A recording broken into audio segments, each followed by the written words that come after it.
To Bigger Than Race. You know who this is. This is your boy. Now the image on the screen speaks for itself. The Ripple deception.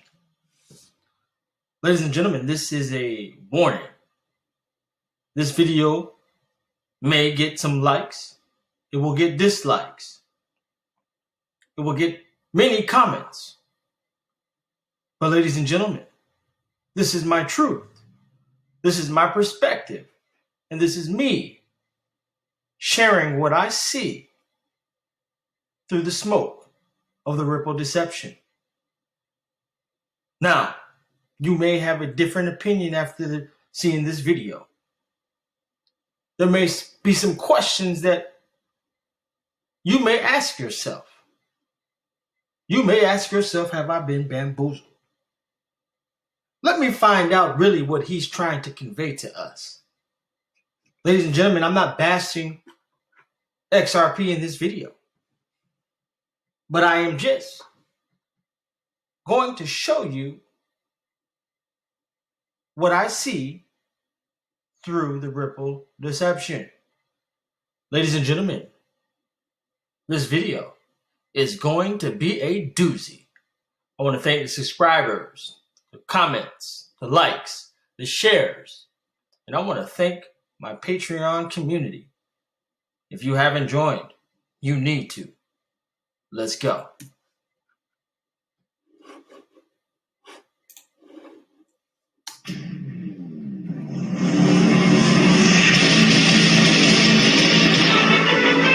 The United States uses the dollar as a weapon and the reserve status of the dollar. Other countries don't like this. And so to the extent that they can move away from the dollar, we're going to replace, the dollar. when the dollar collapses, they're not going to go to the euro. They're not going to go to the yen. They're not going to go to the renminbi. They're going to go back to gold.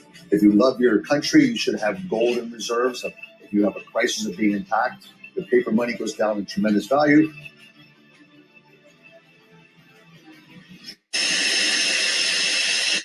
Ladies and gentlemen, this is the Bearable Brando here, and I'm back with some more aggressively average content for you today. And today, we're talking about the Ripple deception. And ladies and gentlemen, I want you to understand that this is the truth that I see within this Ripple deception. And you can't tell me that something is not fishy, because I smell it and you smell it. And I'm the type of person that anytime the masses are going into one direction, I'm going the opposite direction. I don't like the boy band group One Direction. And I'm not going in that direction. I'm going the opposite. If they tell you that everything is all the money, you might want to question if that is actually true. Now, ladies and gentlemen, they use Brad Garlinghouse as the poster boy. He delivers misinformation, disinformation, and truth, all in one. And they use him because he has a good little look. He looks wholesome. It looks like you'd want to invite him to your house. But ladies and gentlemen, you have to see through all of the BS. You have to see through the Ripple deception. I'm just a beacon of light to help you see just that. Ladies and gentlemen, if they tell you to invest in something and they keep putting it in your face, they are telling you for a reason that you are not aware of at this present moment. Let's see what Brad is talking about. For Ripple, we use this digital asset called XRP to settle liquidity needs between banks. So today there's $27 trillion parked at different banks around the world so they can make payments between each other. Our view is you can use a digital asset like XRP to do that in real time. Because XRP has been so efficient, it settles a transaction about 3 seconds compared to Bitcoin. So it just passes through that currency for that period of time. That's correct. So basically, they only use it at these banks to pass it through as a trust layer to make sure the money gets to the other side. Now, if you only have a couple banks doing that, the real utility, the network effect for XRP is really not there. This is why I say that you have to see what Stellar is actually doing. They are building the network effect. They have multiple companies, banks, utilizing the protocol. And if I understand correctly, MoneyGram is actually using XRP in its transactions, which marks a big evolution for you because there are some financial institutions who are using Ripple but not actually XRP. Can you explain how that evolved and how that's going? Using Ripple but not using XRP. Ripple has its own tech. And you don't have to use XRP in order to use Ripple. And I'm going to show you. Because, ladies and gentlemen, we have to remember there is 4 types of conversations going on. You have the conversation that I'm having directly to you. You can hear.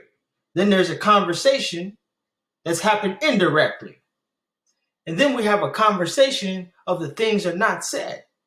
And then the other conversation is the body language. So, ladies and gentlemen, if you're just listening to one conversation, you are missing all of the other conversations within that one main conversation. Now, I hope I'm not going over your head, ladies and gentlemen. I'm trying to break this down in simple form. You have to read and listen to multiple things going on in a conversation. Because there's hidden things. There's agendas. There's deception. So I think, a lot of times, I talk about the more than 200 banks, substantial institutions we're working with. Most of them sign up and engage us on a fiat to fiat basis. Dollar to yen, dollar to Mexican peso, dollar to Argentinian peso. And that's because that's how the correspondent banking network works today. In effect, some people describe what Ripple's original product and initial product is called kind of Swift 2.0. Swift is what correspondent banks use for messaging to debit and credit the pools of liquidity. And when I say pools of liquidity, I mean like pre-funded accounts. The Bank of Jen and the Bank of Brad would have accounts at each other's banks, and you might be Mexican peso, I'd be dollar, and we debit and credit those with messaging. That works if the accounts are pre-funded. And what we have found is there's more efficient ways to manage liquidity. If you as a bank don't have to put money at my bank and I don't have to put money at your bank, I can use that money for other things. It's working capital. MoneyGram, as an example, has several $100 million of negative working capital. They're a public company. That's material to their business for sure.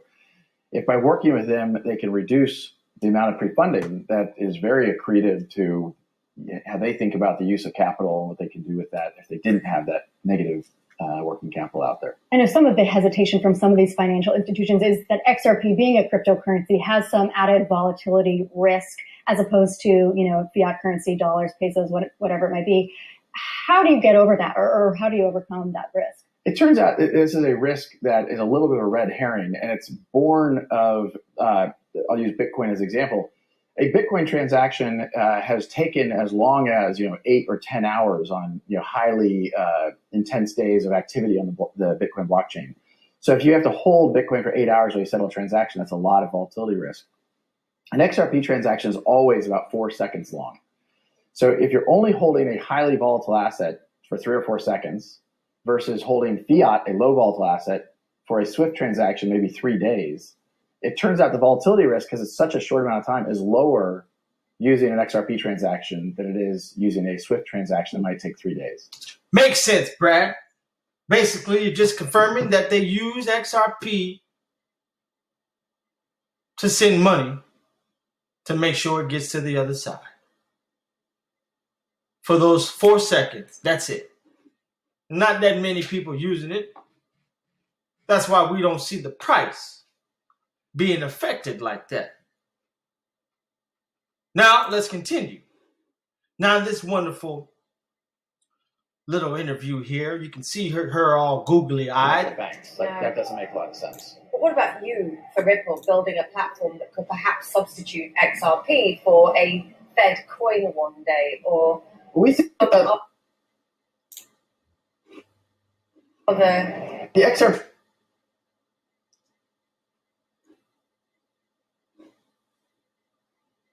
ledger as an open source technology. We think about how do we make it really useful for the customers we work with. We also think about how do we make it extensible and how do we participate in that open source community in a way that makes it extensible to other types of customers. But could central banks? Sure, they could use aspects of that. Be more efficient, what they create one day. Yeah, and that ultimately is the underpinning I think we all focus on. How can we make this more efficient for our customers? And right now, the customers we focus on are commercial banks, payment providers. We certainly are thinking about other types of customers we could. Now, looking at her face, you can tell she ain't thinking about no XRP. She's thinking about the other P. Serve. I have made the point, I don't know if I've ever said it on air, but I've made the point that in the earliest days of Amazon, it's called Amazon Books. It was a bookseller. It competed with Barnes & Noble, competed with... Brad, she wants you to read her book. Brad, can you please read her book? Borders and... I think about Ripple today. And you can tell he's a little uncomfortable because he can feel the energy she's permeating through that interview. Today is viewed as a cross-border payments company. We view ourselves as a blockchain infrastructure company. The first vertical we've done is cross-border payments. We want to make sure we're winning in cross-border payments before we do it. You can't win, Brad, because Stellar is beating they're beating Ripple to the punch in that regard. XRP. Ripple is doing their own thing, so we have to say XRP. But they are beating XRP to the punch. And that has just been confirmed even more recently that Stellar is all the money. Let's continue with this interview. Another vertical, but we will certainly do other verticals leveraging these technologies. So you're open potentially in the future at some point to using the Fed coin or the one coin. I'm pushing because the head of blockchain technology at JP Morgan told me if the Fed came up with a coin, they'd dump JP Morgan coin. So I'm asking you whether you're open to the possibility of... Sure. I mean, yeah. I think I'm very open. Yes, he's open to dating you. He will go on a date with you. He's open to that. Even if the Fed in the United States is using a coin, you still have a cross-border settlement dynamic where if you have central banks around the world using their own digital asset, I don't think it changes the need for a cross-border neutral something settlement. In the middle, like an XRP. And XRP has been extremely efficient. I mean, look, we obviously have a vested interest in that, and we're not bashful about that. But XRP is extremely efficient from a technical point of view in terms of speed, in terms of scalability, in terms of cost.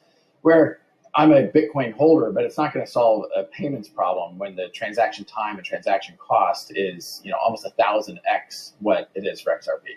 What's going on with the price of XRP, and why did Mike Novogratz weigh in on this and suggest it was going to be another bad year in 2020? I think the short answer is I think Mike doesn't fully follow Ripple very closely. There's a lot of things he wasn't. He wasn't aware of some of the stuff we're doing in MoneyGram. I think if he watches this, he'll be surprised to hear that we had $54 million of ODL flows last week. Look, there's a lot of experimentation. There's a lot of misinformation in this market, and I think it's a lot of misinformation and disinformation. That is why I have told you to always question the narrative that is spun by these YouTubers. I told you Brad tells you the truth. He tells you disinformation, misinformation, just to keep you off balance. You never know what direction they're going or what they're actually doing. Important to make sure that the industry is educated. And it's the reason why I try to get out and make sure that we're sharing what really is going on with real customers solving real problems. You said you're an investor in Bitcoin. You own Bitcoin. I am. I do own Bitcoin, yes. Yeah. So XRP, is that a good investment? I... Watch this. Watch this. I am going to dodge that question also. I've seen you dodge that many times. Look. You said you're an investor in Bitcoin. You own Bitcoin. I am. I do own Bitcoin, yes. Yeah. So XRP, is that a good investment? I am going to dodge that question also. I've seen you dodge that many times. Look, What's the investment case? I guess that's a better question. Well, I'm going to macro all digital assets. I have said very publicly, I think the value of any digital asset in the long term will be derived from the utility it delivers. Bitcoin utility increasingly, I think, is just viewed as it's digital gold. The gold market is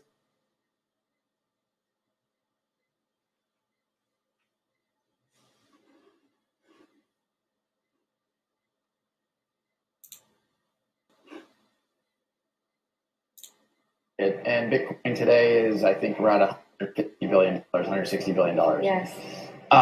Do I think there's an opportunity for Bitcoin to appreciate as more people see it as a useful store of value? Yeah, I think so.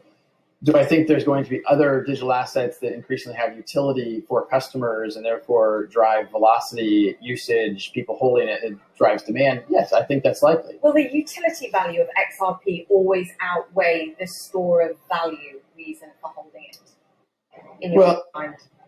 No, I mean, I think store of value is a dynamic in part. People want to hold assets that are highly liquid. You called it digital gold, though. Bitcoin digital gold. Yeah, does XRP have that potential? I think as XRP has utility through what Ripple is doing with other people using XRP, and there's a bunch of other companies doing very cool stuff. I mean, a very innovative company called Coil doing interesting micropayments, particularly focused on media. Very fascinating. Yes. And so when I look at XRP, I look at the whole. I look at what Ripple's doing, I look at what Coil's doing, I look at what Forte is doing as a gaming company using XRP. I look at the holistic. If a lot of utility and people see value in that utility, then I don't worry about it. Well, here's the thing. There's not a lot of people who see that much value in XRP. They do see value in Ripple, what Ripple has going on. But Ripple technology, you don't have to utilize the XRP. So there's a couple of people who see value in it, so they want to use it. Okay. That doesn't really do anything in regards to the price of XRP shooting up to the moon because of the network effect, because there's not too much network going on to make the effect. Ripple is a separate entity. He says it so many times without saying it. And this is why I always say that there is 4 types of conversations going on. But the question is, what conversation are you hearing when he talks? And this is the only thing I'm trying to get you to understand that you don't really understand. And some of you do. I'm just saying that individuals who seem to think that some of the stuff that we say that opposes their views of XRP, they think we're crazy. But if you understand my perspective and where I'm coming from, you might get my drift. Listen to what he's saying and really hear it. Get your emotions out of it. Nobody cares about your feelings, but we care about the truth.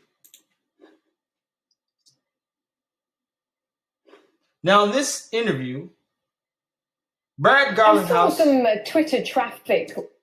Brad Garlinghouse goes from happy. She asks him a question, and he didn't really like that question. And it's kind of funny to see the body language of him shift, because it was a question that pretty much exposed him. Now, if you see what I see, you have the eyes to see what I see, you will see what I see. And I'm going to point it out.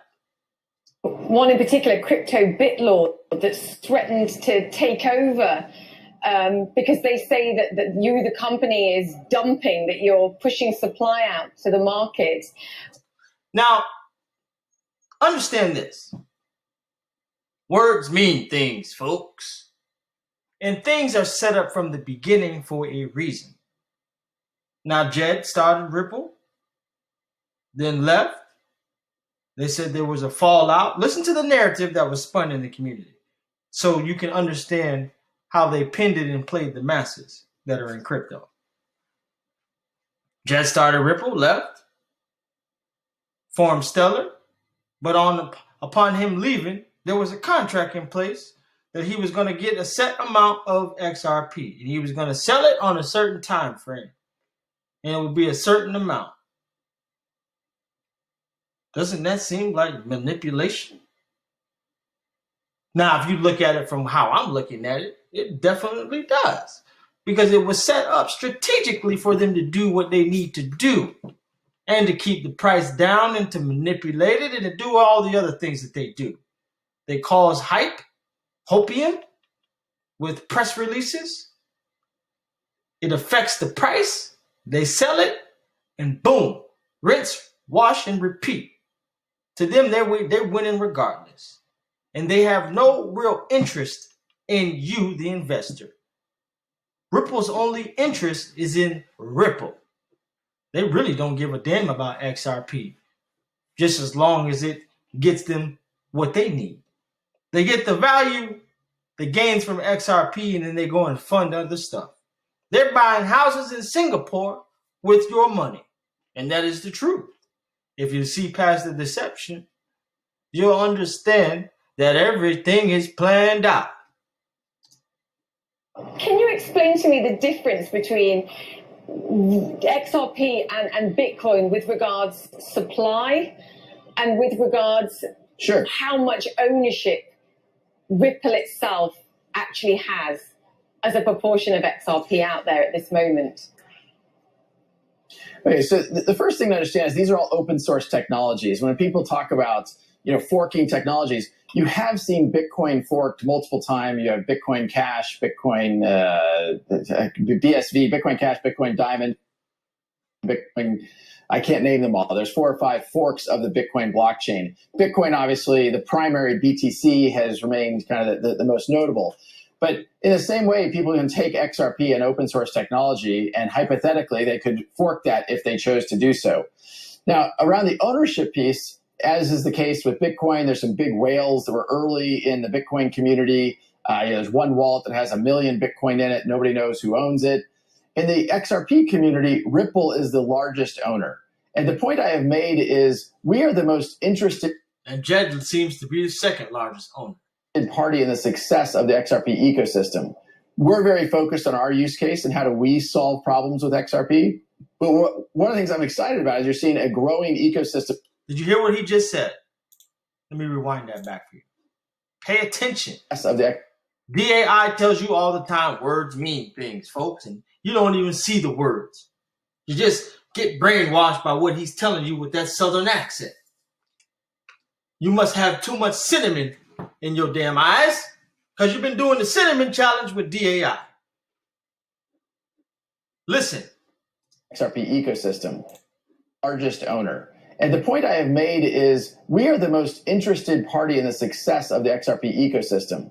We're very focused on our use case and how do we solve problems with XRP. But one of the things I'm excited about is you're seeing a growing ecosystem of other players investing in other use cases around XRP. Just recently, we announced a partnership with Coil, which is doing micropayments for content. Yeah. How's that going? So next time you're reading a story on the Financial Times website and you hit that paywall, you hypothetically just pay, hey, here's a dime, here's a quarter, here's 50 cents. Where today, that's a pretty hard problem. And companies like Coil are going to use XRP for those micropayment transactions.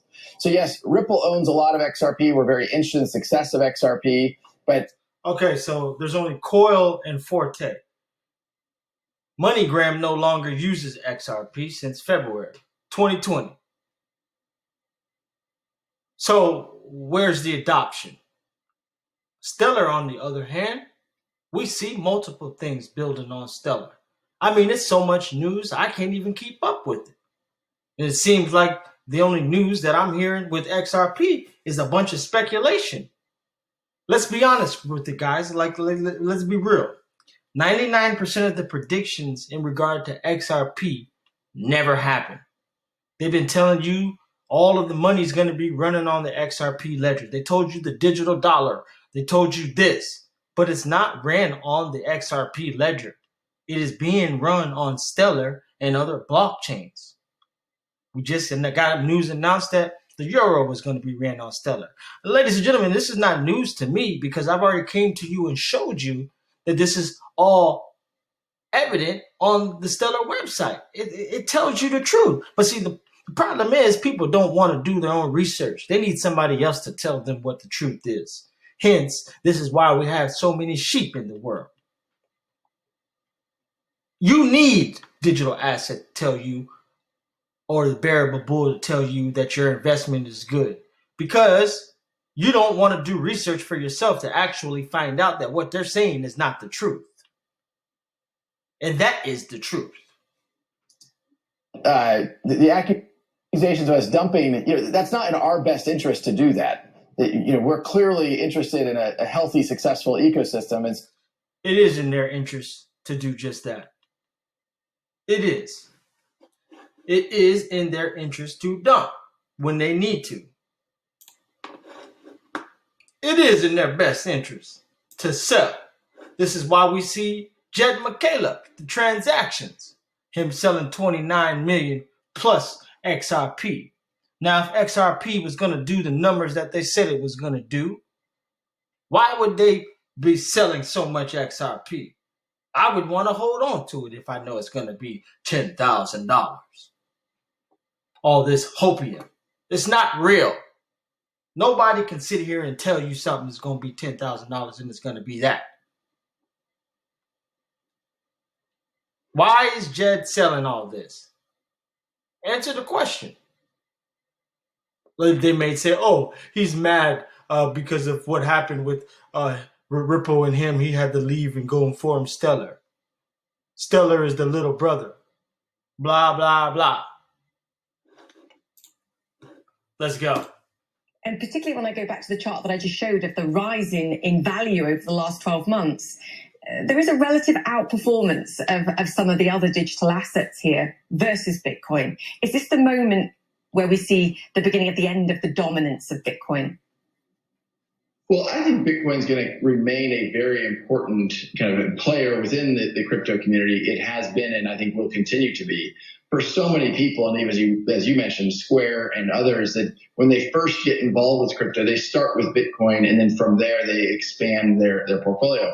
I think it's important to have that entry point, to getting people comfortable. So I don't think it'll change dramatically. I think Bitcoin has been, I think will continue to be, solving a use case, that utility question around store of value. But as you pointed out, I think they're going to see micro cases or even very large cases. In the case of XRP as a payments tool, particularly the way Ripple uses it for cross-border payments, you're talking about trillions and trillions of dollars that are flowing across border in a system that was really designed and built 50 years ago. I'm sure you personally have had the experience of moving money across borders, and it's slow and it's expensive. And we can and will enable much more efficient and much cheaper solutions. Yeah, it's the equivalent of steam engine technology, and it's not 21st century. We've talked about it on the show before. Talk to me about regulation, because this is what it distills down to, what the future of regulation looks like. You've said, look, we're a patriotic US company. We want to remain here, but the regulation here is, to some degree, suppressing innovation. It's restricting your business, and you see others doing better around the world. Well, we all know that this was just propaganda and a part of ushering along the change to what we know now is the fourth industrial revolution, going digital economy. Now, I want to show you one thing real quick where Brad was tap dancing all over this conversation. So we never do that. And in fact, have taken steps to lock up most of the XRP we own in escrow such that we can't touch it. Interesting. So, but you agree that you can control the price. Watch this. You seen how he was so happy. And I want you to see how he didn't like this question because he was being put on the spot. And it's actually truth that's being said. Because look at this. Look at his face. He went from this to this. Watch this. But you agree that you can control the price to some degree because ultimately the Ripple community has so much power. Oh, no. No? No, I mean, if you look at the correlations between XRP and most of the crypto market, or what are often called the altcoins, you see a very high degree of correlation. Ripple can't control the price of XRP any more than the whales can control the price of Bitcoin. Some of these markets. So why is Jed selling 29 million? Why did you guys have it strategically set up for him to do that? You don't think that comes into play with the manipulation of the asset? Either I'm stupid or you stupid. And one thing I can sure tell you is I'm not stupid. It's particularly smaller tokens that are, have a lower market cap and lower float, if you will. They are at risk of people manipulating them. But, you're talking about XRP trades, order of magnitude $1 billion, according to CoinMarketCap, trades, on order of magnitude $1 billion a day of activity. So I don't think anybody's in a position to really manipulate those prices. It's quite funny. One of the big questions that I was asked when I was talking Watch this. This is where you're going to really see his body language switch. To people about XRP, they said, what price do you sell XRP to the financial institutions that you're dealing with here? Do you give them a discount? You see that? That raise in his body language, the breath, the deep breath. Watch this. And he never answers the question. This is the type of stuff I want to point out so that you can see. Why don't you answer it? And is there a lockup? Can you answer those questions? Because this kept coming up. Yeah, sure. So let's use MoneyGram as the and is there a lockup? We need to repeat that. I want you guys to get the full question, and I want you to see his demeanor. What price do you sell XRP to the financial institutions that you're dealing with here? Do you give them a discount? And is there a lockup? Can you answer those questions? Because this kept coming up. The question was, do you give them a cheaper price? Do you sell it at, what is the price that you sell it to them at? Yeah, sure. So let's use MoneyGram as the example. When MoneyGram is moving money from US dollar to Mexican peso, they're buying at market. They're not, there's no special sweetheart deal there. There are times when we work with institutional investors who might say, hey, we want to buy $10 million of XRP, and we would have lockups that would prevent them from dumping.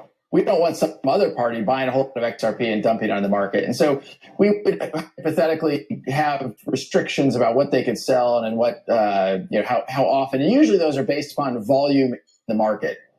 Yeah, but Brad, what price do you sell it to them at? You didn't answer the question. Are you ever going to answer it?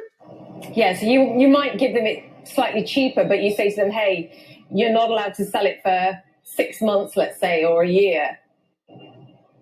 He doesn't want to agree to that. You can see that, right? Yeah, correct. That's basically correct. That's basically correct. See, he's deceptive. And this is why you have to see through the Ripple deception. Because then it brings me over here about all this deceptive community work. It's like they planted certain people in key places where they knew that they were going to drive the attention of XRP. So they had the little moles in Twitter, had the little moles on YouTube. They still out there talking the same stuff. It says the XRP you hold is gold. It will become the supra-national currency, which will be used by every bank, company, nation, etc. that needs to move money across borders. No longer a single nation will control world's reserve currency. The situation remains imminent. Okay. This is Rachel Lee. And who else puts Rachel Lee on blast? It's the ringleader of the deception on YouTube. DAI. So if he's the ringleader and he brings you certain information, that's going to spread through the community because he is at the head.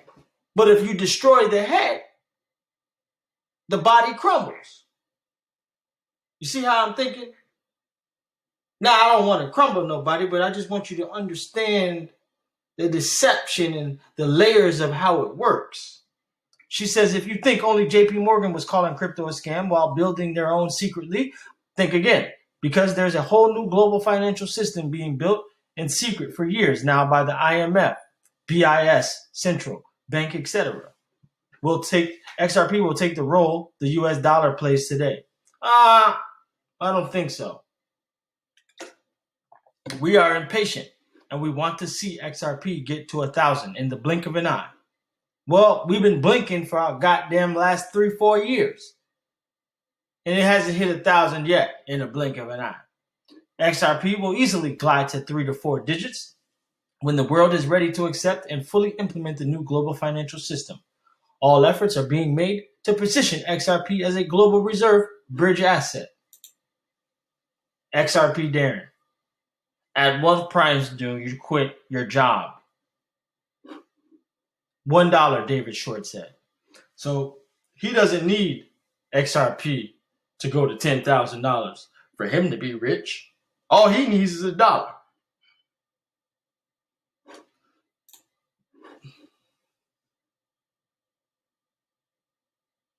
Here's somebody from the Patreon group. He said, "Hey, Sparks, I'm a member of Bigger Than Race Patreon. I'm grateful to all the research you and Brando have given us. Thanks to you guys, I woke up and really looked carefully into XRP. I moved all of my XRP to XLM last month, and it is really looking like a good move.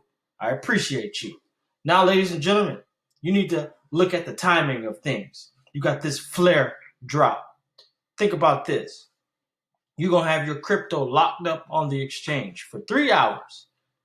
Don't you think you're not going to be able to move it? Just think hypothetically. They stopped all transactions for XRP going in and going out.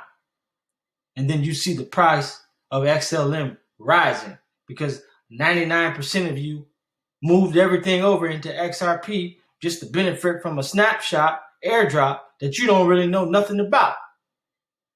Even the YouTubers who telling you about it don't even know about it. It's the blind leading the blind. When are you going to wake up and see that there's a whole nother world out there beyond your XRP eyes? Now, I want to show you a video of somebody else who woke up to the truth. And we're going to do it right now.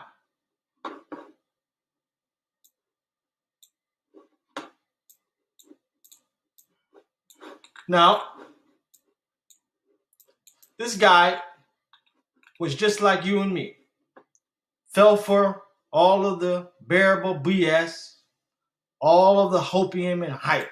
And now what's to buy it. That's why they blindly have followed these guys, these same XRP YouTubers into a hole and missed out on so many other opportunities because they blindly listen to somebody guaranteeing them, but saying, I'm not a financial advisor, guaranteeing them that XRP was the only one. And I have news for you. It's not. It's not the only one. David Schwartz comes out and says, oh, this isn't going to be a reserve currency. People start shitting the bed. And now everybody brings up, oh, well, Chris Larson said this and 2 years ago, and then this guy said this. And, I was talking about XLM. You mentioned it twice in 100 videos. And it was mostly because why Jed McCaleb was dumping the thing and how idiotic he was. No one knows. You have no idea what's going on. Didn't you maybe think that was kind of a bit strange? If you like XRP so much and you're an investor, you always hedge with their direct competitor. You always hedge. If you're buying Coke, you buy a little bit of Pepsi, at least enough to cover your losses, because that's what you do. Have you ever made a bet on something and then hedged your bet? That's exactly the same thing. If this long shot wins, I'm going to get paid, but I'm going to go ahead and bet on the favorite, because even if they win, at least I'll break even or I'll do okay. This has got to stop. This whole thing. And now people are like, oh my gosh, I can't believe it. All these things, XLM, XRP, XTZ, XDC, all these X's, because X means, if you've done research, X means currency. Well, if you're in my Patreon group, we know what the real reasons of X mean, because we did a whole video on that.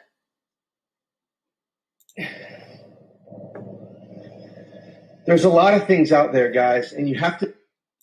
Ladies and gentlemen, he's just frustrated that we have been bamboozled. You have been lied to. And he has woke up to the truth. That you're stupid, that there's no way that you can say that all of a sudden now Stellar is you have to get Stellar also. When for years you guys have been saying XRP is it, all the money, words mean things. You're crazy. Should my 12-year-old draw you a picture? Should my 12-year-old draw you a picture and tell you that you're stupid? Should my 12-year-old draw you a picture and tell you that everybody is stupid for not owning XRP? I mean, it's disgusting. It is disgusting. These people should bury their heads in the sand. And I'm not saying you're stupid. He told you to bury your head in the sand. Ladies and gentlemen, I have been trying to tell you. I have been trying to wake you up to the truth. My truth, that is. And the truth that we have discovered. That everything they have said was XRP happens to really be Stellar. How come they're not highlighting the news that Stellar has all the money running on it? Why? They still have you believing in hopium. Their job was to cause you to pump money into a coin and keep it there and keep putting money into it while they drive the price up and then dump it on your ass. And they just rinse, wash, and repeat, do it all over and again. Meanwhile, Brad Garlinghouse, David Schwartz, and everybody else is living high off the hog. Ladies and gentlemen, anytime the herd goes one way, XRP, I have always gone the opposite. And it always plays out to my favor. And you know, timing will reveal all truth. This was the last message. I hope that you get it. And I too do hope that you see through the ripple deception. Ladies and gentlemen, this is Brando from Bigger Than Race. Now, if you're not in a Patreon group, you definitely need to be, because there's a lot going on in this crypto sphere. And if you're not in tune, you need to get tuned faster than you know it. Ladies and gentlemen, investigate truth on your own terms.